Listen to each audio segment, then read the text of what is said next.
¿Por qué cae Velasco? ¿Cuál es la razón? Hay una infinidad de causas que están manifiestas ahí en la caída de un gobierno militar, hermano. El gobierno de Juan Velasco Alvarado no es un gobierno de un general, primeramente entiendan ustedes que primera vez en la historia, ¿no es cierto?, la Fuerza Armada en pleno tomaba el gobierno del país. Por eso decían que era un gobierno institucional del Ejército, la Marina y la Aviación. Empezó, el gobierno militar de 1968 a 1975. Muchos le han llamado revolución militar. Sí, efectivamente, es una revolución reformista. Sí. Pues parece una incoherencia, ¿no? Porque revolución es mucho más radical, es un proceso mucho más, con cambio más profundo, y reforma significa cambiar instituciones. Pero era un gobierno de reforma militar, porque ese fue uno de los problemas fundamentales de este gobierno, mal llamado gobierno velasquista. Si quieren ustedes, fue un gobierno populista militar, o si quieren ustedes, fue una dictadura populista militar, como quieran llamar. ¿Por qué? ¿Por qué sube Velasco? Eso lo voy a explicar el 3 de octubre en la conferencia del 3 de octubre de este año. Pero lo concreto es que las Fuerzas Armadas dan el golpe por las guerrillas, ¿no? Y el temor a una revolución social violenta en el Perú. Esa es la razón fundamental. ¿Por qué? Explícate tú. El año de 1959, el 1 de enero, Fidel Castro y su guerrilla habían tomado el poder en Cuba y habían derrotado un ejército regular, al ejército de Batista, financiado por los norteamericanos. Inicialmente, Fidel Castro no era un comunista, eso está probado, era un social liberal, un demócrata, como quieran llamarlo ustedes, ¿no? Él se vuelve comunista por las circunstancias, por la situación, en el año 62, cuando se produce la invasión de la Bahía de Cochinos, cuando los norteamericanos lo quieren sacar, así como quieren sacar a Maduro a la fuerza. Castro y el gobierno, con apoyo de la Unión Soviética, resiste y logra derrotar a la guerrilla financiada por los norteamericanos por la CIA. El golpe lo quiso, se aparentó, ¿no?, que era un golpe de adentro, ¿no? El gobierno era promovido por los norteamericanos, financiados con los movimientos norteamericanos, como lo había hecho anteriormente en 1956 con el gobierno de Jacobo Arbenz, que acusó de comunista también en Guatemala, y como lo hizo con Sandino. ¿Ya? Entonces, ese era el problema, ¿no? En 1959 se produce, ¿no?, esa guerrilla triunfante. Entonces, Kennedy inventa ahí, ¿no? ¿Cómo paró esto? ¿Cuál es el diagnóstico, no? ¿Por qué hay guerrilla? ¿Por qué hay revolución social violenta, ¿no es cierto? ¿Por qué en América Latina? Es en sí una razón muy simple, pues, ¿no es cierto? Por la miseria, por la pobreza estructural, ¿no? Es estructural, no es una pobreza coyuntural, es estructural por la desigualdad, por el desempleo. Ya hay otros factores más, ¿no es cierto? Son como 15 variables acá, para explicarte por qué las sociedades latinoamericanas tienen este problema, ¿no? La sociedad latinoamericana. Yo que he viajado por casi toda América Latina, los problemas que tienen los chilenos, que tienen los argentinos, que tienen los brasileños, venezolanos, mexicanos, es el mismo problema, es la misma matriz. Eso es consecuencia del estudio de las economías, de la historia, la cultura, la política de estas 24 o 25 repúblicas. Es la misma matriz. ¿Por qué la misma matriz? Porque fuimos invadidos, fuimos colonizados, fuimos pisoteados inicialmente por los españoles y los portugueses, y todo ese modelo de dominación colonial luego fue cambiado, transformado por la penetración y dominación de los ingleses con la independencia en 1821. Y ese modelo se volvió a cambiar, se mutó a partir de 1910, 1920, Luego de la Primera Guerra Mundial, cuando Estados Unidos aparece como la primera potencia mundial, desplazando a Inglaterra, y ahí se hace cambios en la forma de dominación colonial a una denominación neocolonial, porque ese fue el contexto, el maquillaje que plantearon los norteamericanos. Y acá, cuando estaban frente a esto, dijeron, si el problema es está en los libros, en los informes de la CIA, ¿no? Los comunistas, la revolución comunista en América Latina, según la teoría maoísta, ¿no es cierto?, los comunistas son como peces en el agua. ¿Ya? Ya dijeron entonces en inteligencia. Si es así, hay que vaciar la pecera y los peces se mueren, pues. Esa teoría bien simple para que ustedes se entiendan. ¿Qué cosa es vaciar la pecera? Vaciar la pecera era resolver estos problemas económicos, sociales, culturales. Y entraron por diferentes caminos, ¿no? Reforma agraria, reforma social, metieron a las iglesias, todas las iglesias pentecostales, las iglesias evangélicas fueron metidas por la CIA, toda América Latina, para dominar espiritualmente, en vista que la Iglesia Católica estaba quemada, más de 400 años de dominación acá. Entonces ahora querían modificar ese tipo de dominación cultural y espiritual. Entonces usaron las iglesias protestantes para penetrar acá, ¿no? Entonces, para esto crearon esta reforma, crearon lo que se llama APP, Alianza para el Progreso. Alianza para el Progreso es el programa que crea no el partido de plata como cancha, ignorante, porque es una mala copia, ¿no?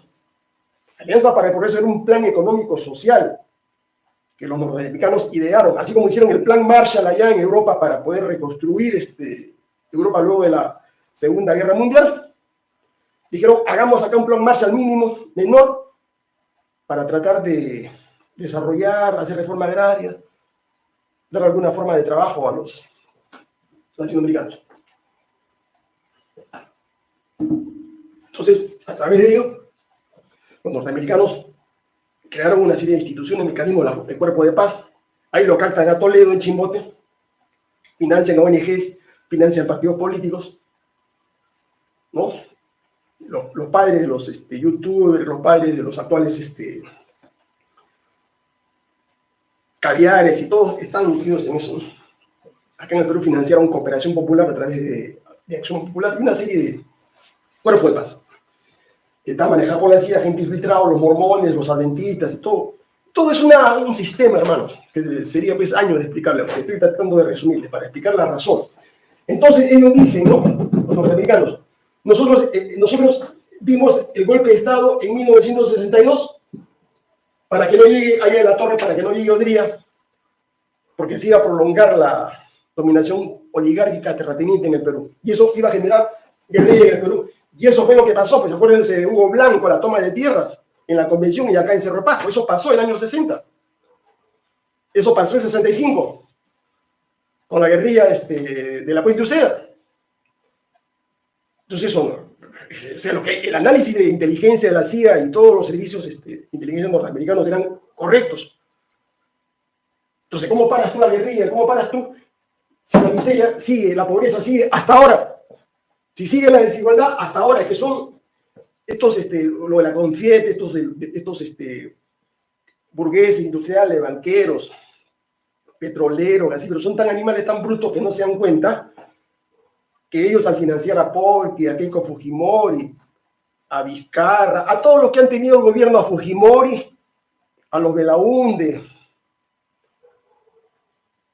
a Alan García, lo que han hecho es prolongar esta situación de miseria, de dominación, de pobreza. Y por eso que está latente el problema de la revolución social acá violenta en América Latina, no solamente en el Perú. No son tan brutos, no se dan cuenta, lean los informes de la CIA, de inteligencia, de la Rand Corporation, yo los tengo acá, donde ellos buscan, hermanos, se van a las mejores universidades de Estados Unidos, hacen un equipo multidisciplinario de estadísticos, antropólogos, sociólogos, politólogos, economistas, y dicen cómo podemos arreglar el problema de América Latina para que no haya una revolución acá. Entonces llegan a esta conclusión, hay que hacer reformas. ¿Ya? Yo tengo todos esos estudios, esos informes. Porque si no, ¿qué cosa enseño, pues? En los posgrados. Y hay muchas tesis, ¿no es cierto?, sobre lo que le estoy explicando, ¿no? Tengo colecciones de tesis doctorales de universidades extranjeras, en Harvard, Cambridge, en Stanford, porque ellos mandan acá a sus alumnos de doctorado a hacer sus estudios de acá de América Latina para ver cómo lo dominas. Lo hacen en Perú, Chile, Argentina. Ya mandan a sus adelantados, a sus politólogos para que analicen y le den a ellos el diagnóstico. ¿Cómo los dominamos a estos indios? Ahora están en otro level, o sea, en otro nivel de dominación, a través de la música, de la cultura de los LGTBQ+, de la iglesia protestante, de la ideología de género, del matrimonio. Están en otro nivel, han variado el sistema de dominación. ¿Ya? Entonces, si esto no se arregla, entonces, ¿qué pasó? El 62, los norteamericanos militares que no lleguen a la torre, porque si no acaba de haber una guerrilla. Entonces dieron golpe de Estado. Otra elección, 63, Belaúnde gana. Ellos pensaron que Belaúnde iba a hacer las reformas, no revolución, las reformas, para desactivar, ¿no es cierto?, la olla de presión. Pero Belaúnde, en lugar de hacer las reformas, se coaliga, no se vende, se entrega, se aconchaba, así como Cerrón, ¿no?, por una vicepresidencia, con los odriguistas que lo habían querido matar ahí a la torre, el gobierno de la superconvivencia. Ahí participa Morales Bermúdez. El año de 1967 lo llaman a Morales Bermúdez, que se va general, y lo colocan como ministro de Hacienda. ¿Para qué? Pensaban ellos que podían neutralizar la Fuerza Armada colocando a un general ahí como parte del gabinete. Pero Morales Bermúdez fracasa porque no puede parar la crisis económica, ¿no? Esto de acá, ¿no?, esta es la bomba. El sol se devalúa 60%, fíjense la devaluación brutal de la del año 67. Es brutal, pregúntenle a sus padres, a sus abuelos.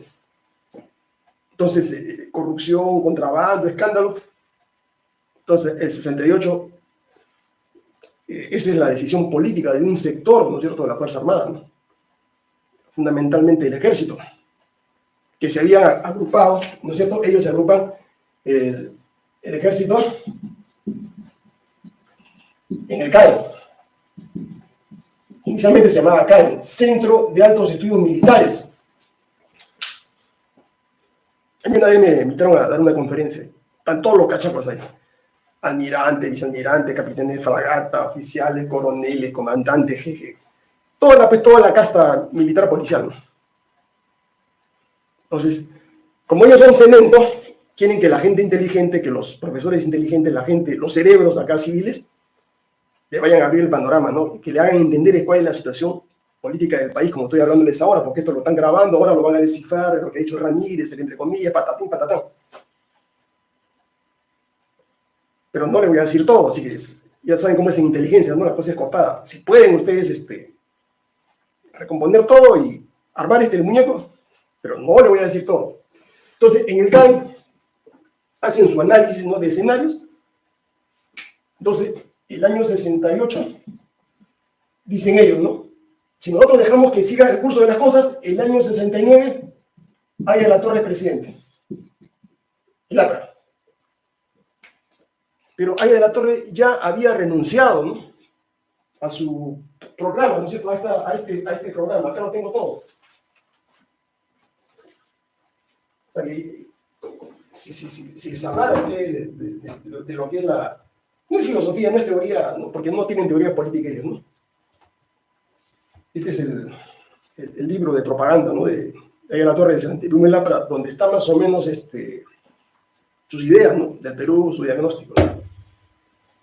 En alguna parte es correcta, pero la mayoría es incorrecta. Y acá está el discurso programa del año 31. Ellos eran un partido, en esa época, un partido contestatario. Y está, digamos, los discursos programáticos, ¿no?, del 20 de agosto del 31.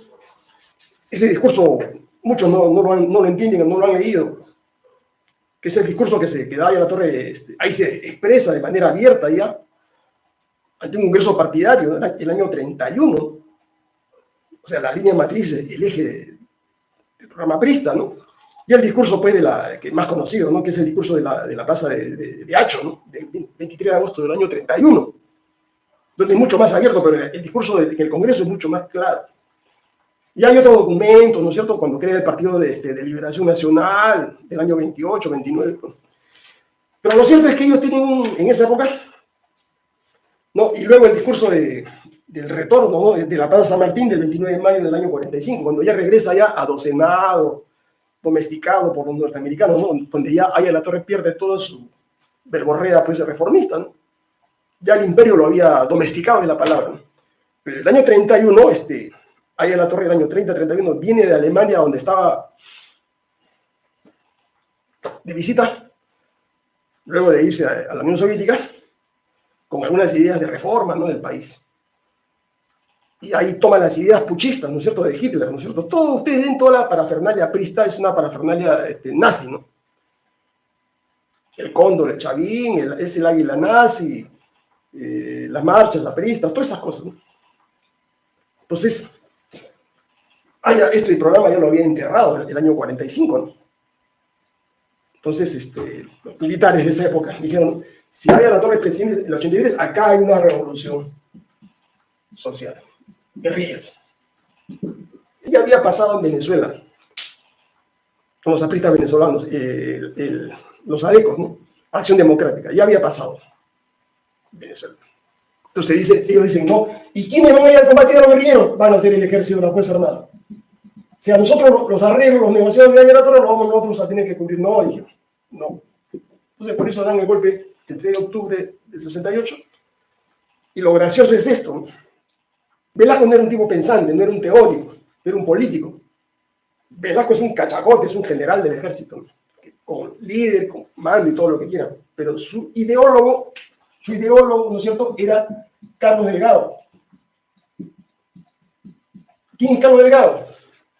Teórico, es un antropólogo. Carlos Delgado, fíjese cómo la historia de Maquiavelo, ¿no? Había sido secretario personal de Aya de la Torre. O sea, era el cerebro pensante de Velasco. O sea, el que sostenía, digamos, todavía las ideas apristas que estaban en esta obra, ¿no? Pero Delgado se fue del partido aprista con la traición de la Torre, ¿no? Entonces, los militares, el programa del golpe de Estado, ese programa que está acá en el discurso programa de Lapra, y en otros, además de él, está Bravo Bresani, otros profesores de la UNI, de la Agraria y de San Marcos. Y luego ya viene la aplanadora, ¿no?, con Jarboski, Carlos Franco, y luego ya al final se incorpora Béjar, luego que sale de la cárcel. Entonces, da el golpe de Estado tratando de evitar una revolución social y hacer las reformas, ¿no?, las reformas estructurales. Ya, eso lo veremos el 3 de octubre. Reforma agraria, reforma de la banca, reforma de la industria, todas esas cosas. Comienza el 3 de octubre las nacionalizaciones, expropiaciones. 68, 69, 70, 71, 72, 73, 72, 70, 71, el problema del dólar, 72, 73, el problema del petróleo, el problema de la deuda externa, 74. Viene ya se llama regresión. En esos 5 años se había desatado una lucha política intensa, ¿no? Velasco ejecutó el programa aprista. Dejó sin programa, por eso que el APRA ya no tiene programa. Lo ejecutó Velasco. Las reformas agrarias, la reforma social. Lo que llama el Estado antiimperialista, ¿no? El sector social de la economía, el cooperativismo, todo eso lo hizo Velasco. Carlos Delgado, pues se salió aprista, escritor de ella, toditita las ideas, para la ejecutó. Estoy resumiendo, amigos, ¿ya? Entonces, 69, se expropia, todo bien, 70, ya que 71 empiezan los problemas, ¿no? Viene siempre contrarrevolución. Los sectores dominantes, las élites dominantes no dejan pasivamente el poder, eso es una ley de la historia. Eso fue lo que pasó con Perón. Perón he escuchado, hay varias entrevistas, declaraciones. Llega al poder el 42, ministro de Trabajo, luego el 45 lo meten preso. Los propios militares lo meten preso, a Perón hacía él era coronel, por celo, porque tenía apoyo de los trabajadores, y los trabajadores van, lo sacan de la cárcel, lo lanzan como candidato presidencial, llega a la presidencia 45, hace un gobierno de reformas, pero no totales. Por eso Argentina tiene los mismos problemas que tiene ahora. Por eso no hizo reforma agraria. Pero no hizo las reformas profundas en Argentina. Por eso que Argentina tiene hasta este momento estos problemas, ¿no? Los arrastra. Pero afectó a muchos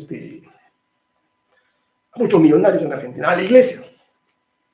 Perón lo reeligen a Perón, el 51, 52, y se iba a una tercera reelección en el año 56, 57. Entonces la oligarquía argentina dijo que no. Empezaron a complotar. El sector más reaccionario, la Marina, ¿no? La Marina, acá, donde quieran, es la Marina del sector de la contrarrevolución. Lo mismo hicieron allá en Chile con Allende, fue la Marina. En el Perú, fue la Marina. En Brasil, fue la Marina. Es el sector más reaccionario y tiene el servicio de inteligencia más potente, controlado por los Estados Unidos, por la CIA. De ahí se planean los golpes de Estado y Castillo, pues, es un tipo que no tiene sentido de la política. Yo se lo dije.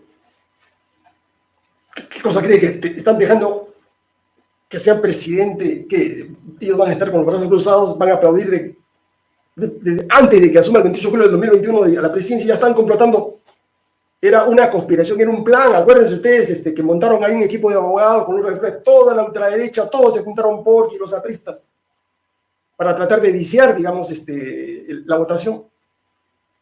No lo consiguieron porque no tenían mayoría en el jurado de elecciones, porque si bien tenían mayoría, declaraban nula esa elección y volvían a convocar otra elección. Pagaron, pero no les alcanzó, pues les faltaban 2 votos ahí en el jurado de elecciones. Entonces lo mismo pasó en el Perú, ¿no? Velasco, fíjense cómo es la historia, cómo es la vida. Ustedes son gente muy pasiva, gente que quiere todo digerido. Ese es el problema con ustedes. Le falta conciencia política a ustedes. ¿Ustedes creen que es fácil hacer estas conferencias, hermano? No es fácil. ¿Ustedes creen que cualquiera de los 43 candidatos podría hacer esta conferencia? Es bien complicado, hermano. Porque yo me siento como un viejo ahí y comienzo a hablar, disculpen, con poesía y media. No tiene ningún valor científico. Para que uno dé una conferencia, para tener autoridad para hablar, tienes que investigar, tienes que tener fuentes documentales. No el chisme que me dijo fulano de tal, o no. Bueno, al menos ese es mi estilo, ¿no? Yo tengo que documentar lo que voy a hablar, hermano. No es lo que a mí se me ocurre, ¿no? Por eso lo mínimo que le pido a ustedes es compartan, pues. Compartan, ¿no? Dicen, déjenle like. Entonces, para que muchos más hermanos abran los ojos. Porque si no, ¿qué sentido tiene, hermanos? Fíjense, lo importante es lo siguiente. La Fuerza Armada, el Ejército sobre todo, toma la decisión de dirigir el gobierno a todos los grupos, hermanos. Estoy diciendo la verdad, este es análisis científico. Estoy haciendo sociología, economía, derecho, estoy haciendo hoy en este análisis, estoy haciendo análisis político, análisis de coyuntura geopolítica, para que vean cómo viene la mano de afuera, de Estados Unidos. Entonces, el 3 de octubre se da, entonces acá hay 7 años. Y por eso que en el libro que yo he escrito, ¿no? Yo me quedo asombrado por las cosas que escribí en esa época, ¿no? Este libro lo escribí en el 80, sí, pues el 80 lo escribí. Claro, 89 lo escribí. Y acabo el análisis político, explico por qué se produce ¿no es cierto?, el golpe, ¿no? Dice coyuntura política, dice, ¿no? Fíjese, está resumida acá. Sería analizar todo el libro, pero acá no.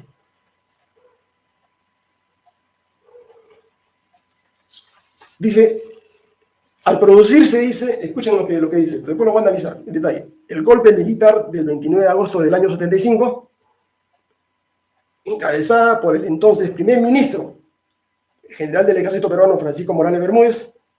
Miren lo que digo, la revolución militar es cancelada. Ahí se acabó, el 29 de octubre del 75 se acabó la revolución militar.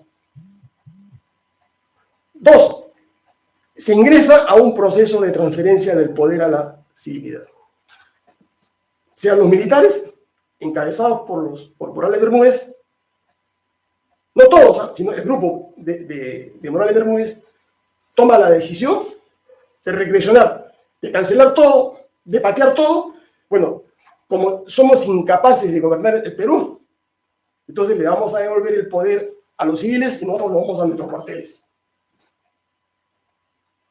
Ya, pero eso fue luego de los paros que hicimos nosotros en 76, 77, 78, cuando anuncia, ¿no es cierto?, la Asamblea Constituyente. Ahora, ¿cuál fue el origen? ¿Por qué los militares, si tenían el poder, el plan de Velasco era de quedarse por 20 años, 30 años más? Era un gobierno de la Fuerza Armada. Eso está explícito, ¿saben dónde?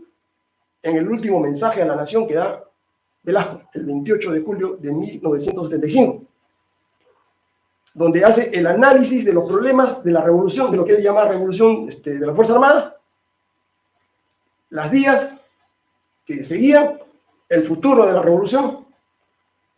O sea, ¿cuál era el diagnóstico de Velasco respecto al futuro de la Fuerza Armada? Pero acá se voy a explicar ahora, pero entonces yo digo, no se cancela, y esa decisión, ¿no?, el análisis de ese momento, tiene como origen el aislamiento del gobierno militar. El gobierno militar está aislado de la sociedad civil porque no logra generar un apoyo popular. El apoyo que tiene Velasco es un apoyo de camarillas sindicales, de partidos políticos minoritarios, pero no era la mayoría. La mayoría estaba manejada por el APRA, por Acción Popular, por el PPC, por toda la derecha, los conservadores, los oligarcas que habían quedado aquí en la costa, los sectores burgueses y todos ellos hacían oposición a Velasco. Increíble, ¿no? O sea, los que habían sido despojados del poder, ellos se resistían a que Velasco continúe. Porque Velasco no hizo lo que hicieron en otras revoluciones, ¿no? Y guiar ese problema se llama contrarrevolución. Velasco convivió con la contrarrevolución y al final la contrarrevolución lo derrotó, pues, como lo que pasó con Allende. ¿Ya? Estaba aislado de la sociedad civil, de los gremios sindicales, porque los gremios sindicales le daban apoyo condicionado, la CGTP. Entonces el gobierno cometió el error de crear una central paralela, la CTRP, Central de Trabajadores de la Revolución Peruana, pero que eran unos mercenarios, habían apristas ahí, como ahora.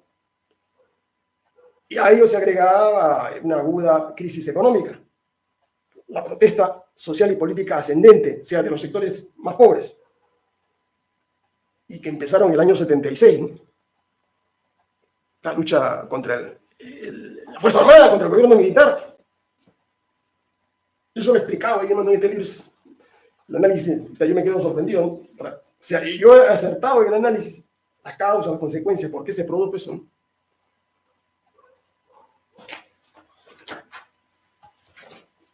Entonces, el 78-75 son 7 años.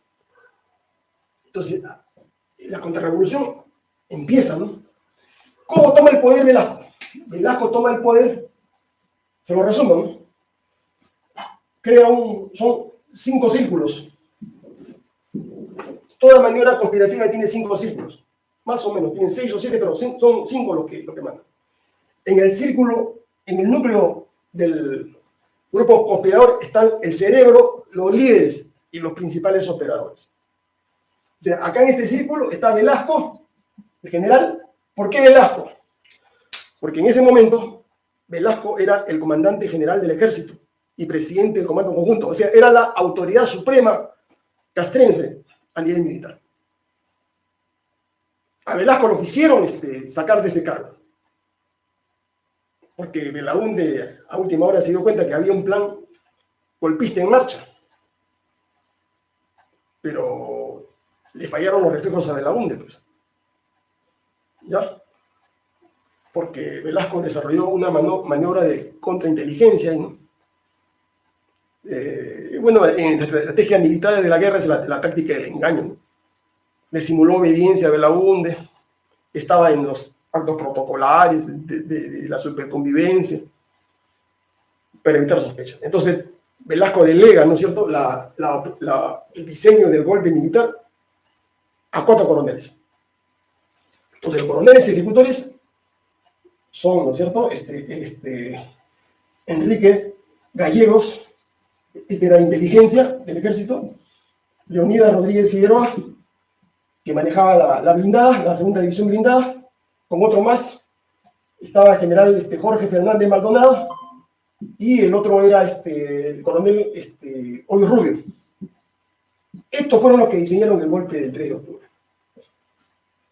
Ya después había otros anillos concéntricos, por ejemplo, en el segundo, todos eran coroneles, el golpe lo dieron los coroneles. A Belaúnde lo sacó así en pijama Gallego, el general Gallego lo sacó del Palacio de Gobierno. ¿No? Hoyo Rubio metió los tanques y las otras fuerzas de asalto, sin disparar un solo tiro.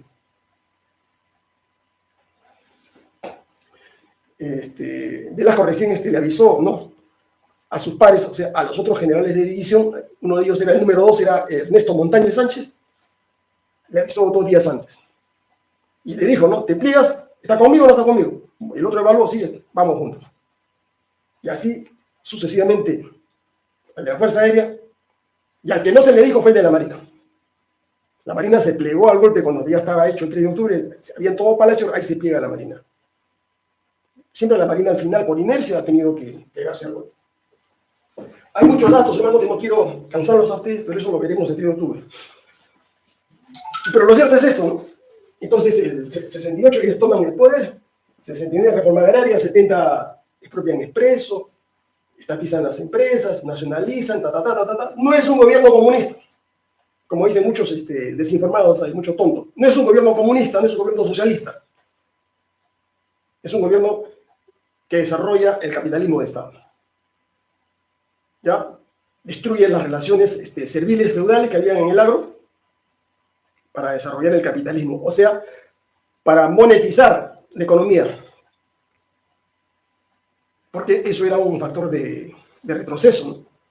Para hacer la industrialización tú tienes que tener relaciones monetarizadas, con dinero. Allá en la sierra era trueque. O trabajabas a cambio de coca, de ron. Así no puedes desarrollar una sociedad, un capitalismo. Entonces los militares destruyen esas relaciones feudales y la monetarizan, ¿no? Sí, 70, 71, 72, ese es el problema, el 1971, la crisis del dólar, 72, ¿no es cierto? El problema de la deuda externa, 73, el problema, la crisis financiera internacional, y ya el problema crítico es el año 74. ¿No? El 74 se nacionaliza o estatiza la prensa. Ahí el problema se profundiza. ¿Ya? Y el 75, la CIA, los apristas y todos hacen con la policía el paro del 5 de febrero del año de 1975. Yo he sido actor ahí, o sea, yo tengo pleno conocimiento de cómo se ejecutó, cómo se desarrollaron los comandos apristas que intervinieron, que quisieron quemar, digamos, Expreso, no pudieron, porque en Expreso estaba un grupo de izquierdistas que se defendieron con la bobina de papel, respondieron a la violencia aprista, pero no pudieron hacer lo mismo pues ahí en el centro cívico, ¿no? Se metieron, gasolina, bombas incendiarias y quemaron el centro cívico, ¿no? Quemaron también Plaza Martín, quemaron lo que es el círculo militar, no sé, eso tú lo quemas con 3, 4 molotov, o sea, botellas con gasolina, mecha, punto. Pero los apristas siempre han trabajado así, ¿no? Bueno, en esas épocas, ¿no? Porque ahora son un partido de, me dicen partido de gay, partido de LGTB, ¿no? En esa época eran búfalos, porque yo los he gozado, nos hemos enfrentado en San Marcos y también en Villarreal. Ya bueno, si les contara cuáles apañuelazos, una cosa, pestañazos, ¿no? Ya no hay apristas, hermano, olvídense, este partido está moribundo. Entonces, fíjense, acá la Marina dinamita, acá la 3-4 le mete bombas a barcos cubanos que están en el Callao, dinamitan ahí instalaciones. Esa es la Marina con la CIA. Para crear un clima de terror, ¿no? De que ingobernabilidad como ahora. No se extrañe que por ahí está ahí un coche bomba, hermano, acá en Lima. ¿Por qué? Porque eso forma parte de una estrategia de sometimiento, de gobernar con el miedo, con el terror. Ustedes le meten miedo, ustedes se esconden en sus casas. Los que manejan el poder saben cómo hacer estas cosas. Entonces, pero lo que precipita, hermano, lo que precipita, y acá tienen razón los politólogos, ¿no? No todo es determinismo, como dicen los marxistas. En el año 74, a Velasco le cae enfermo y le amputan la pierna. Ese es uno de los problemas centrales que hay. La Fuerza Armada se queda sin liderazgo, se queda sin una pierna. No hay quien tome decisiones en la Fuerza Armada. Entonces ahí se plantea el problema de la sucesión presidencial.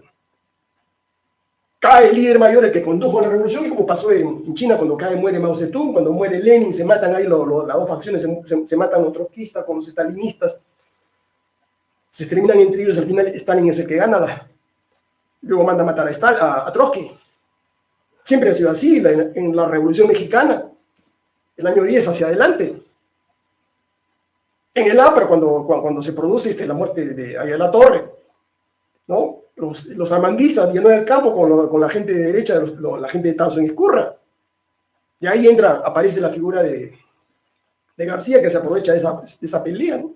Para hacerse un liderazgo. O sea, siempre ha sido así. Entonces, mala suerte, pues le amputan la pierna, ¿no? Se queda sin comando la Fuerza Armada. Eso es bien peligroso porque es una fuerza jerárquica. ¿Quién era el llamado suceder?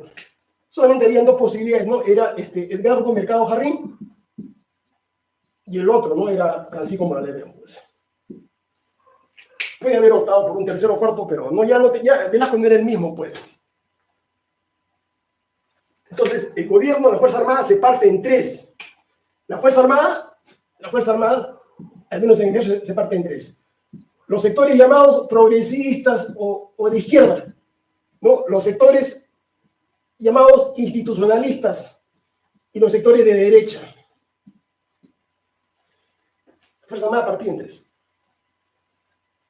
Lo que hicieron en la revolución era este sector, ¿no?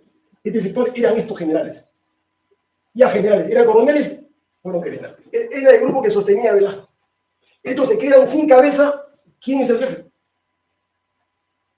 Este sector de derecha quería eliminarlos a ellos y tenía su alianza pues, con los norteamericanos y la CIA, la Sociedad de Industrias, el APRA y todos los partidos de derecha, ¿no?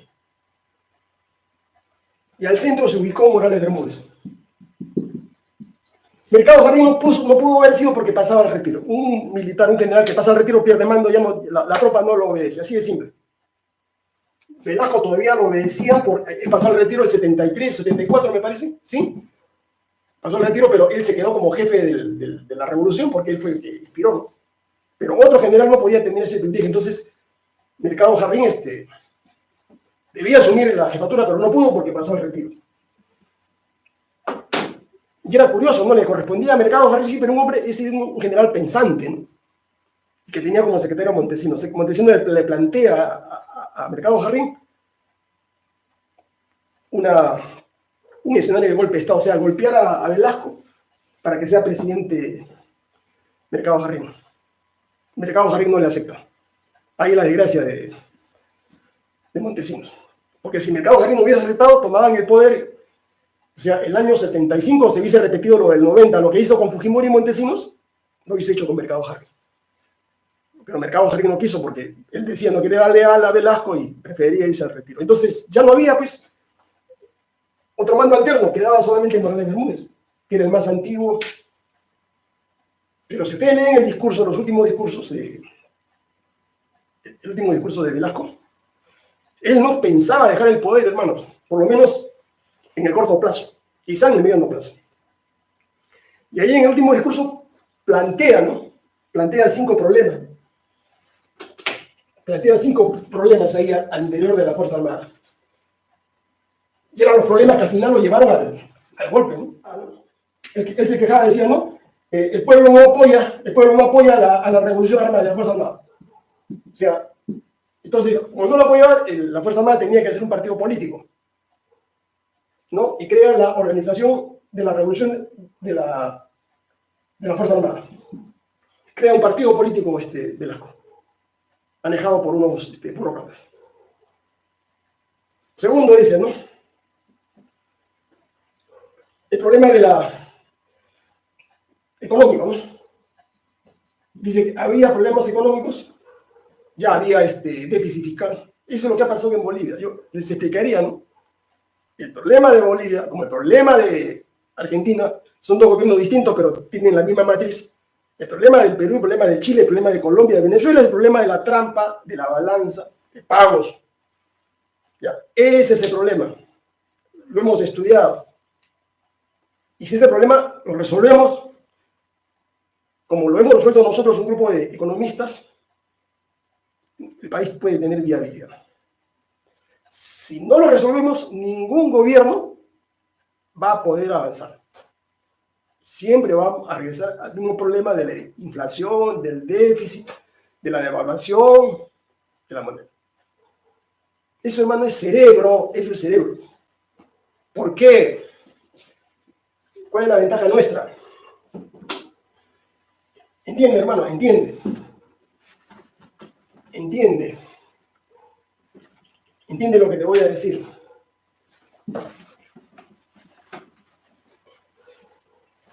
Para que no te dejes engañar por estos mercachiles, por estos 40 mercachiles que van a ser candidatos presidenciales.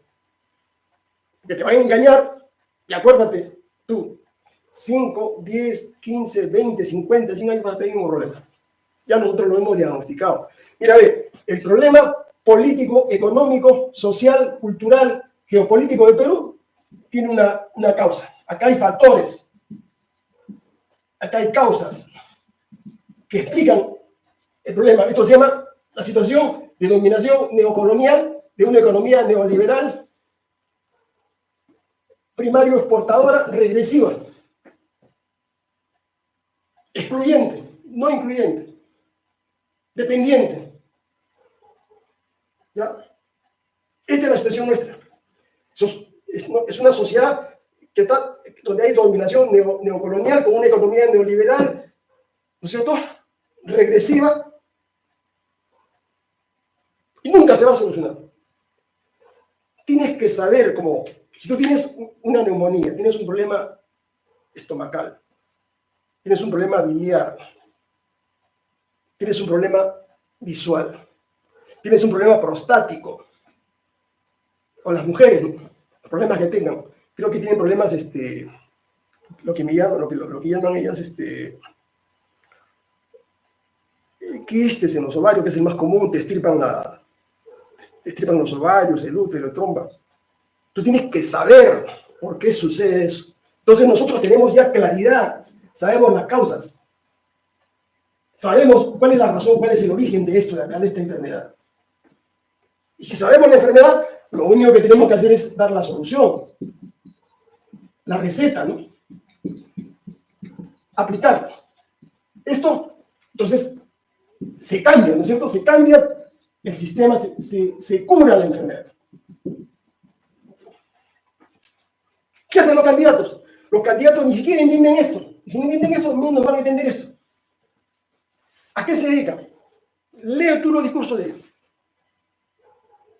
Uno van a pagar la deuda externa, dice que tenemos fortalezas macroeconómicas, que tenemos el sol fuerte, y todas las tonterías que hablan. Porque son gente ignorante, gente incapaz, improvisada, que está colocada ahí, ¿por quién? Por el poder, ¿no es cierto?, económico internacional y sus satélites, ¿no?, que son los grupos nacionales, avalados por la Fuerza Armada y sus partidos políticos. Acá hay un plan de dominación neocolonial que implementa esto para mantener la situación de los 26 países acá en América Latina. O sea, todos tienen esta misma matriz. Entonces, estos 43, ¿crees que van a poder arreglar el problema de Perú? Jamás. Porque no saben cuál es el fenómeno, menos van a saber las causas. Si no saben las causas, no van a saber darte las soluciones. Entonces no te vas a poder curar, pues. Así de simple. ¿Ya? En eso, hermano, en eso, claro, todo esto está ya cuantificado. Todo eso está cuantificado. O sea, para que nadie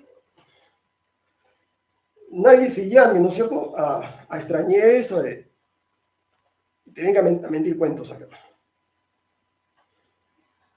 En un debate político, económico, no le demuestro a todos estos mentirosos de que te están engañando. Ahora, si tú eres masoquista, vas a votar por ellos, pues, porque ellos tienen el poder del dinero, ¿no es cierto?, para hacerte el lavado cerebral durante los próximos 180 días, ¿no? Tienen un ejército de troles que están acá en las redes.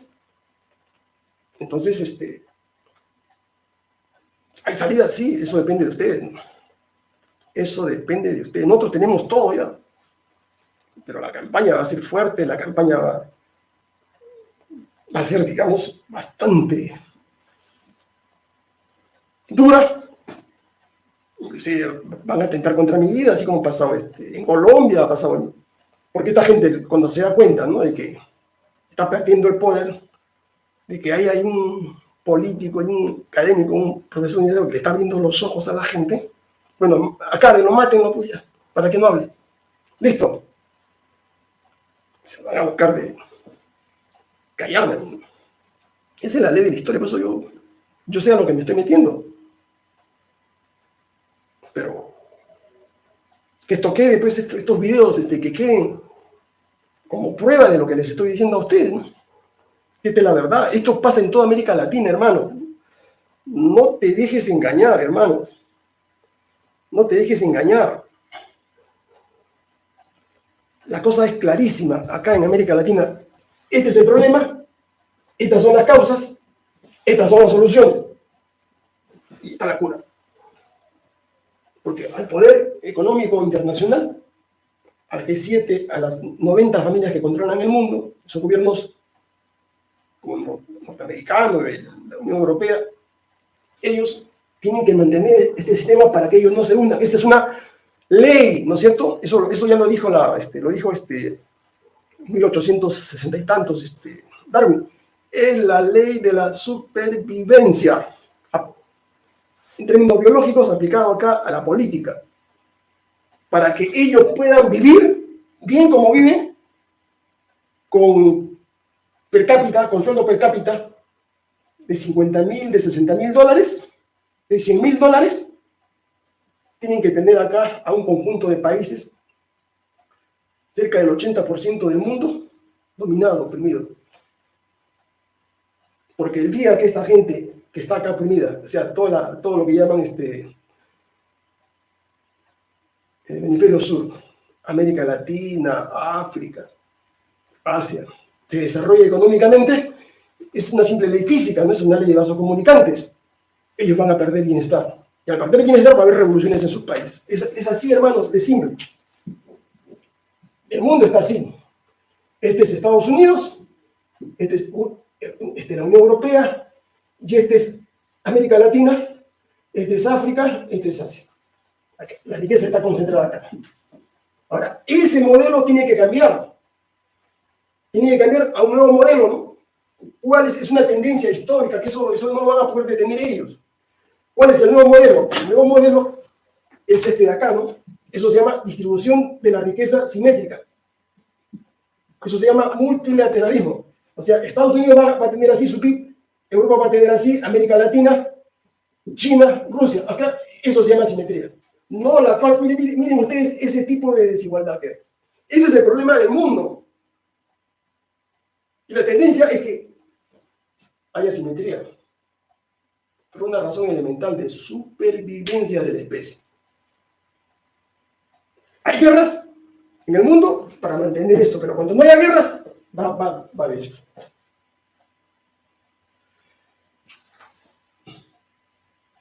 ¿Ya? Entonces, esta gente, ¿no es cierto? Hay mucha gente que no lo van a poder convencer, así es que bloqueen, no le contesten, porque eso es lo mejor. Fíjense. Entonces, en la Fuerza Armada había ese problema, ¿no? Voy a regresar para explicar por qué el golpe, ¿no? Entonces, ese núcleo, ¿no? Se produce el 5 de febrero, atentados con explosivos, huelgas, comienzan a complotar contra el gobierno militar. Y eso está explicado acá, hermano. Eso no es un cuento mío, ¿no? Acá hay decenas, se financian periódicos, se financian libros. La guerra es brutal, pues. La guerra es brutal. Atacan a todo el mundo, atacan acá de la gente de derecha, sacan periódicos, ¿no? O sea, los confrontan desde afuera al gobierno, lo aíslan, le cortan los créditos, no le dan préstamos. Hablan acá, ya Morales Bermúdez lo están promocionando. Pero para mí, ¿no? El error más grande que comete Velasco, ¿sabe cuál es? Lo infiltran y le mandan, ¿no es cierto?, el cuento de la guerra con Chile. En 1879, en 1979, se producía el centenario de la guerra con Chile, la pérdida de Arica, Tarapacá. ¿No? Y le venden, como el Nieto es un poco bruto, le venden la idea de que el Perú tiene que rearmarse. Entonces, le hacen comprar a la Fuerza Armada armamento, más o menos en esa época 5.000 millones de dólares, estamos hablando ahora unos 50.000 millones de dólares. Supuestamente para hacer un plan, ¿no es cierto?, de recuperación de Tangérica, y hicieron todo el cuento, todo el invento de que la Fuerza Armada con Velasco de Alvarado a la cabeza iba a recuperar Tangérica y íbamos a ganar la guerra de Chile. Sí, que es bien. Tú no podías a los chilenos, porque los chilenos, si tú querías pelear con los chilenos, tenías que pelear con Estados Unidos, tenías que pelear con Inglaterra, con Israel, con todo el G7. ¿Al Perú quién apoyaba? Nadie. Bolivia, por favor. Está en manos de los fascistas con Banzer. ¿Quién iba a pelear por el Perú? ¿Alguien? ¿Qué? ¿Los rusos, los soviéticos? Los cubanos, por favor, pues. Pero le hicieron creer que íbamos a recuperar Tanganyika. Y ustedes me dirán, ¿está soñando Ramírez López? ¿Por qué los argentinos, que son una potencia mayor que nosotros, pierden la guerra de las Malvinas? Porque esta cuatrinca, ¿no es cierto?, es la que pelea, hace la guerra argentina. No pelea solamente Inglaterra, interviene la OTAN, Estados Unidos, los judíos, y por eso que los derrotan a los argentinos. Entonces lo mismo querían hacer con nosotros, ¿no? Entonces se hace planes de invasión, planes de guerra, pero esos planes en el papel, pues hermano, operativamente, estratégicamente y tácticamente era imposible. Acá hay unos tarados, yo escuchaba ahí a Antonio Humala, dice que su sueño era ese, recuperar ahí, con un comando recuperar ahí. Están loco. Los chilenos son nuestros enemigos, pero la guerra con ellos no es una guerra militar. Los chilenos tienen ocupado el Perú, han invadido el Perú económicamente. Tienen el control de los aires, los cielos con su LAN Chile, o le llaman LATAM. Tú tienes ahí Entel, ¿no? Entel Perú. Los chilenos es la Fuerza Aérea Chilena. Los chilenos tienen los puertos, tienen periódicos, tienen canales de televisión. Tienen estratégicamente controlado al Perú. Si no te das cuenta, tú pues. Tienen agentes, tienen felipillos acá dentro de los partidos, financian partidos políticos, financian youtubers. Ahí hay un delincuente, un prontuariado condenado, que es pro chileno. Es ahora sirviente, agente, deporte. Gente a sueldo, un delincuente. Se vende por un plato de lentejas, por monedas. Entonces era imposible, hermano, hacer un cuento. Entonces aquí es que perdimos, Velasco pierde la revolución. Porque esos 5.000 millones de dólares que pasaron a ser deuda externa fue el hueco que comenzó a generar el problema de la crisis económica y financiera del Perú. Hasta ahora. Ya, esa es la explicación. Porque esa plata se debió utilizar para financiar la reforma agraria a los pequeños y medianos agricultores. No regalarle dinero, hermano. Ya, sino hacer lo que hoy yo les quiero decirles lo que tenemos que hacer nosotros. Fíjense un momentito. La guerra es con esto, hermano. La guerra es con esto. Ya, la guerra es con esto. Tenemos que ser una potencia exportadora regional aquí en América Latina. Ya no debemos exportar piedras, cobre en bruto, oro en bruto, no, hermano. No hay que venderles café así en bruto, tenemos que venderles café así, transformado. ¿Ya? Para esto tenemos que capacitar a los agricultores, no a los latifundios, porque van a querer los latifundios hacer esto. No, esto es para los pequeños agricultores, hacerle complejos agroindustriales, en la sierra, en la selva, y hacer políticas de comercialización. Yo soy vendedor profesional, yo he estudiado, hermano. Porque tú puedes producir esto, pero ahí está cortado el circuito de la riqueza. Y tienes que tener mercado para esto. Y para eso se estudia, ¿no? Y tienes que tener embajadas.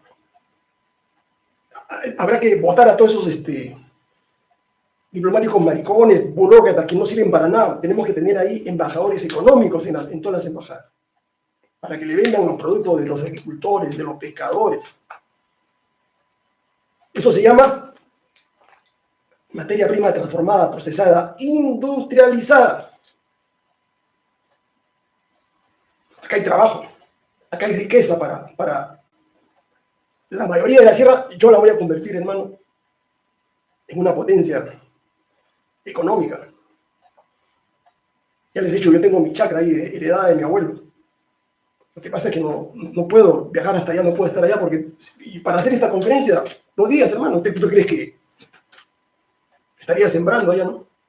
Traería ganado de Suiza. Te digo ahí, muchacho, tú que me escuchas, eres economista, administrador, tienes el mundo por delante, las tierras están botadas ahí, todo el mundo se viene a Lima, y las tierras son buenas tierras. Acá transformar, hermano. Allá en mi tierra ahí, he visto que recién están entrando a esto.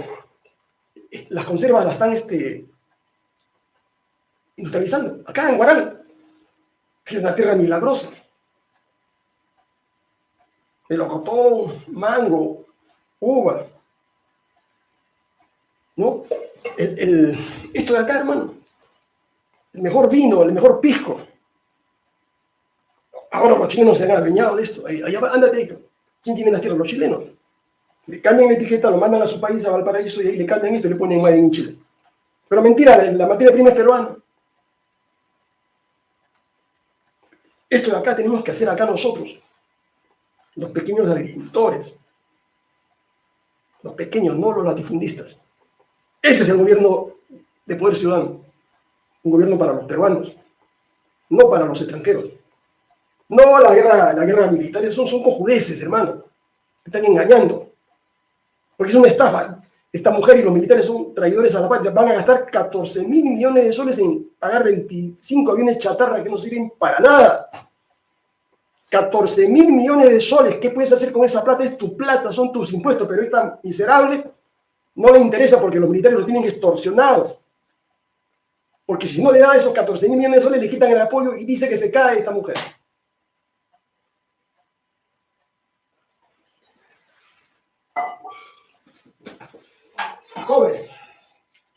Cobre, esto de acá. Vender esto. Transformarlo acá. No mandar piedras. Esto lo puedes hacer acá en Moquegua, lo puedes hacer acá en la zona sur. El oro. ¿Pero por qué? ¿Por qué no se hace? 200 años, ¿por qué no se hace? Porque todos estos gobiernos que hemos tenido son unos gobiernos entreguistas, unos gobiernos mentirosos, miserables, que te engañan. En los últimos 50 o 100 años, Leguía te engañó, hermano. Peter, empleado de los norteamericanos. Benavides te engañó. Prado te engañó. Oligarca de los bancos. Odría Darmeño te engañó, entreguista, agente norteamericano con Pedro Beltrán Espantoso. Belaúnde te engañó, te estafó con el cuento de la reforma, la conquista del Perú por los peruanos. Mentira, te engañaron los apristas, miserables, traidores, cínicos, hipócritas. Acá te planteaba la transformación del Perú, pero se entregaron, entreguistas. Esto lo hizo Velasco. Te engañó Fujimori, ladrón, ratero, genocida. Te engañó Toledo. Te engañó Humala. Te engañó PPK norteamericano, un japonés, un norteamericano, un cholo, dice. Mentira, ese no es cholo, el Toledo, hermano. Se nació por accidente acá. Te engañó Vizcarra, el lagarto, ladrón. Te engañó esta mujer. Dice que es serrana, que es andina. El Chaguanca, hermano. Una traidora, está metida una sirvienta ahí de los millonarios. Y ahora, ¿quién vas a elegir de los 43? Mira, hermano, la cara, mira la piel, mira los ojos. Son lo mismo. Son de la dinastía de los Belaúnde. De la China, una japonesa. El otro, el chancho, que viene de los ingleses. Y tú quieres votar por ellos. No. A veces no encuentro racionalidad a todas estas cosas, hermano. Y no sé si hay una maldición acá, es su falta de cultura política. Estoy hablando en español, no sé si me entenderán. Pero ¿por qué no abres los ojos? Si esto es muy simple, no te estoy hablando acá con ecuaciones matemáticas, no te estoy hablando en un lenguaje esotérico. Te estoy diciendo la verdad, yo no quiero ganar dinero, yo no quiero nada. Yo quiero que te des cuenta de que el Perú tiene salida, tiene solución. Todo depende de ti. Que sepas elegir, que no te dejes engañar. Que abras los ojos a tu familia, a tus hermanos, a tus paisanos. Explícales, háblales. Entonces termino con lo de Velasco. Entonces este fue, para mí, ¿no?, el causante, una de las razones por las cuales el gobierno empieza a tambalear. Viene la crisis económica, que es lo primero. Trampa de balanza de pagos, acuérdate bien. Trampa de balanza de pagos. Estoy hablándote de Velasco, y mucho de él, el Belaúnde, el año 67, y mucho antes de él, en el gobierno de Prado, el 58, con Pedro Beltrán, ministro de Economía. Es lo mismo, y es lo mismo que le pasó a Odría el año 48, el 27 de octubre del 48. Lo primero que hizo luego de que el golpe de Estado fue devaluar. Trampa de balanza de pagos. Es lo que hizo Prado el año 40. Es lo que hizo Leguía el año 22. Entonces es un patrón. Esta gente no entiende por qué Perú tiene esa precariedad. Y Velasco nunca debió pisar ese palo, pero lo pisó, y por eso que comenzó la revolución a tambalear, ¿no? La segunda causa, ¿no es cierto?, es indecisión, ¿no es cierto?, de Velasco y el comando, ¿no?, de esa época, ¿no? Indefinición es la palabra, indefinición. O sea, eso se llama los tibios. Velasco tenía tres posibilidades, ¿no es cierto? O llevaba el gobierno un gobierno de transformación estructural, o Velasco se regresaba, ¿no es cierto?, al modelo oligárquico. Velasco no se definió. Y como no se definió, la indefinición permitió tres que se infiltraran en el ejército, en la Fuerza Armada. ¿Quiénes? La CIA, el APRA, la derecha, y comenzaron la conspiración. Los zapatistas toda la vida han sido conspiradores, hermano. Han sido puchistas. Acuérdense, desde el año 24 que aparecen en la vida política del siglo pasado. Toda la vida ellos han buscado coroneles generales que hagan el golpe y luego ellos tomaban el gobierno. O sea, nunca han tenido la capacidad de comandar una revolución con su líder a la cabeza. Y cuando llegaron con Alan García, los traicionaron. O sea, hacían decisión del gobierno de los Estados Unidos. Así como es decisión del gobierno de Estados Unidos de tirarse abajo a Castillo, acá Velasco no sigue. No es porque sea un gobierno comunista, sino que los norteamericanos quieren control directo pues, del país, ¿no? Así de simple.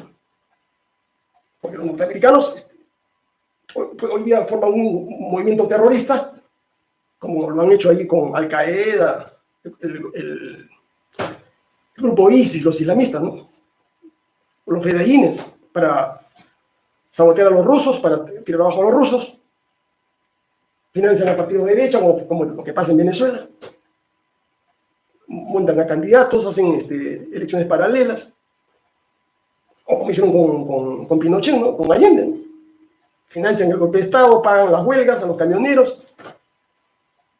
Entonces lo que hicieron, bueno, acá ya había caído Allende el 11 de septiembre del año 73, ya habían logrado ese golpe con éxito, y eso fue el experimento. Entonces el 75 era fácil Velasco, pues, era fácil. Lo habían hecho antes con Perón, luego lo han hecho en Brasil con el presidente Bolívar, 63, 64, el 73 con Allende, Chile, no, 75 Velasco, era pan comido para ellos, pues, ¿no? Pero ¿quién ejecutaba el golpe? Acá te había dicho, ¿no? Que había tres tendencias. Ahí termino, ¿no? Para que entiendas cómo fue el golpe. El golpe, era Velasco. Acá habían solamente en la Fuerza Armada, había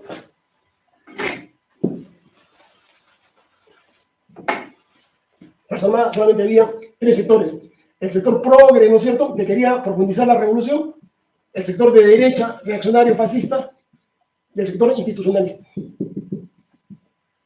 Morales Bermúdez se colocó al centro, porque estaba acá en la derecha, ¿no? Acá estaban los más recalcitrantes, los que querían regresar al periodo anterior.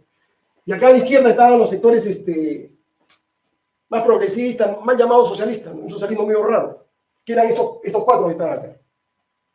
Estos cuatro estaban en este grupo. Y Velasco era el jefe de ellos. Pero logran dividirlos, pues, y logran convencer a Velasco para crear una fracción acá de Tantaleán Banini, general Pedro Salva Orozco y otro grupo que le llaman La Misión, para hacerle frente a ellos. Como acá hay cuatro grupos, Morales Bermúdez, pues, inteligentemente, ¿no? O no inteligentemente, sino de una manera hábil, dice, ¿no? Solo no puede dar el golpe, porque necesita las 5 regiones, Morales Bermúdez. Entonces, Morales Bermúdez dice, con la derecha, los sectores fascistas no, porque eran minoría. Era como bolcheviques y mencheviques. ¿Cuál era la fracción mayoritaria que tenía el poder? Era esta fracción. Donde estaba Leonidas Rodríguez, estaba Gallegos, estaba Inteligencia, estaba Fernández Maldonado, estaba Hoyos Rubio, tenía los tanques. Y el jefe de ellos era Velasco. Velasco estaba vivo todavía. Entonces, él agarra, hace la alianza con ellos, y la maniobra del engaño, ¿no? La política en mucho, en la guerra es el arte del engaño.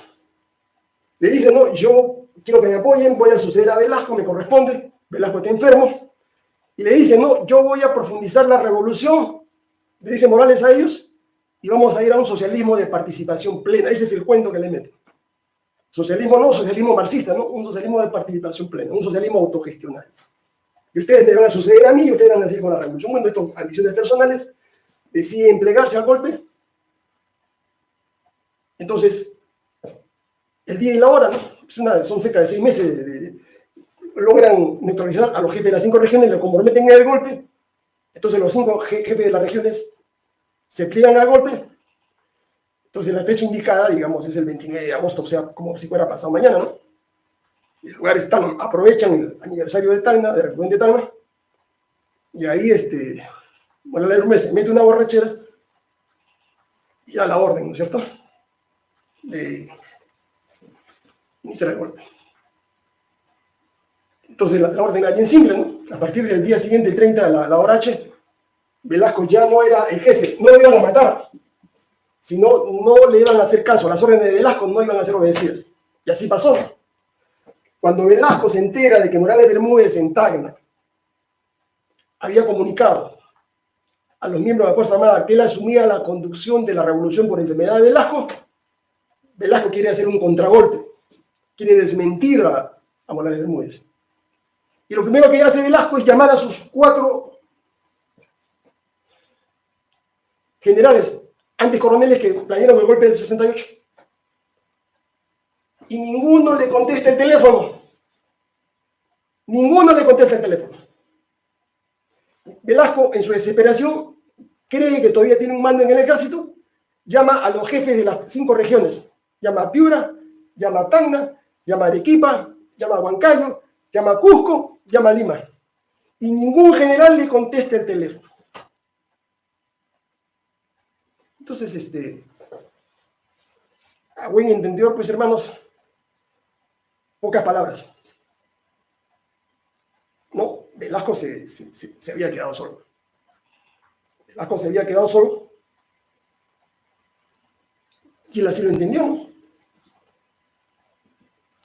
Entonces, ¿cómo iba a ser un gobierno, una contra... ¿Cómo iba a ser Velasco un contragolpe? Estaba inválido con la pierna cortada, no se podía parar. Estaba solo en Palacio de Gobierno, solamente con su mujer. Hasta su cuñado, Rasputín, Luis González Posada lo abandonó, o sea, prista, ¿no? Estaba solo el hombre. Entonces entendió rápidamente, no era bruto Velasco, no tenía mando. Miren, no tenía mando, no tenía comando. Era el jefe de una revolución que... Entonces él agarra a las 9 de la mañana, llama a su mujer, le dice, ¿sabes qué? No, me voy de acá. Agarra, saca sus cosas, se va en un carro con su mujer. Así acaba la revolución militar de Velasco Alvarado. Ya en la noche llega Morales Bermúdez después de la borrachera de Tacna. Y el palacio estaba sin presidente, ¿no? Y toma el poder y agarra lo primero que hace. Ahí tengo el decreto de ley donde él se autonombra como jefe de la revolución y presidente de la república, ¿no? Así a dedo, él mismo se autodesigna. Así acabó la historia de la revolución militar. Lo infiltraron. Morales Bermúdez engañó a estos 4 generales diciendo que iba a profundizar la revolución. Para que el engaño sea real, los nombra primer ministro, ¿no es cierto?, a Enrique Fernández Maldonado, que era uno de los radicales, lo nombra primer ministro, y luego provoca una rebelión en el centro de instrucción militar, ahí en Chorrillos, en la escuela militar de Chorrillos, de un general de derecha, Bobbio Centurión, me parece su apellido. Entonces ese era el pretexto para sacarlo a Fernández Maldonado. Yo te designé, pero no tienes apoyo del ejército, de la Fuerza Armada, están protestando en la escuela militar, entonces te desnombro. Y ahí lo saca, da de baja a Leonidas Rodríguez, da de baja a todos los 4 generales. Y así se queda con el poder, pues. Esa fue la triste historia, hermano. Así acabó la revolución. Y luego comenzó, pues, con Morales Bermúdez empieza, hermano, el modelo neoliberal en el Perú. Yo me acuerdo perfectamente, bien, porque he sido actor, estaba en la universidad. Y Morales Bermúdez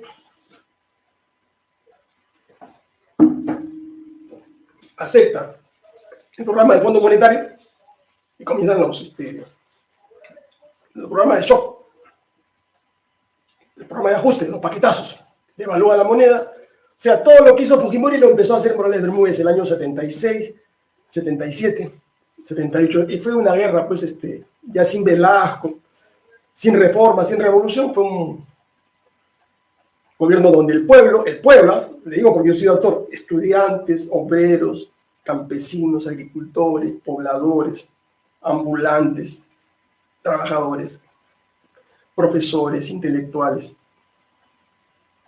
todos empezaron la lucha política, ahí sí, para sacarlo a Morales Bermúdez. Y ahí se juntó la derecha. se plegó, porque lo que hacían los paros no era la derecha, no eran los apristas, no era el PPC, no era los belaunditas, eran los grupos de izquierda, los grupos progres, los grupos cristianos. Entonces a mí una vez casi me detienen en la casona, estábamos en una asamblea en la casona y la policía nos cercó, ¿no? Y entraron ahí y detuvieron a muchos dirigentes. Yo con un grupo de gente nos escapamos por los techos. Como yo conocía la casona, sabía había lugares de escape, eso me lo habían dicho dirigentes viejos de la universidad, ¿no? Puerta de escape, ¿no? Si no, a mí me dicen deportado, a muchos de ellos los deportaron. Fueron deportados, hermano, por el plan contra. ¿Cuál es eso? Lo saben ustedes, pues. Entonces hemos luchado ahí. En la ciudad universitaria nos agarran a balazos, las tanquetas, los militares, los rangers. Entonces Morales Bermúdez sabía perfectamente bien que esa guerra contra nosotros, contra el pueblo, contra los estudiantes, no podía continuar, hermano. Por eso yo lo había estudiado lo de la CIA en el año 62. Entonces ahí ante la presión del pueblo, uno que otro paro nacional, paro, es que hacen su evaluación los militares, bueno, hay que devolverle el poder a los civiles que convoquen ahí, luego de millar de muertos en los 3 años de lucha, despedidos. Bueno, que convoquen una asamblea constituyente, es la salida política. Entonces, ahí es que los partidos políticos, digamos, entran a la recta final. Buscar una norma, una constitución, contra lo que querían los militares, ¿no? Y ese fue el origen de la Constitución del año 79, ¿no? No es que lo hayan hecho los apristas, no es que lo hayan hecho en Estados Unidos, no es que lo hayan hecho los militares en el CAE, no. Esa Constitución fue hecha con sangre, sudor, lágrimas, marcha, protesta, paros de miles de trabajadores. Ahí está en su derecho. ¿Ya? Ese es el origen. No es que Morales Bermúdez dio la Constitución, no, fue contra los militares. Los militares no querían esa Constitución. Es que si es que ellos no aceptaban esa Constitución, digamos, iban otra vez a venirse los paros, ¿no? Y los militares no querían eso porque el país estaba en bancarrota, ¿no?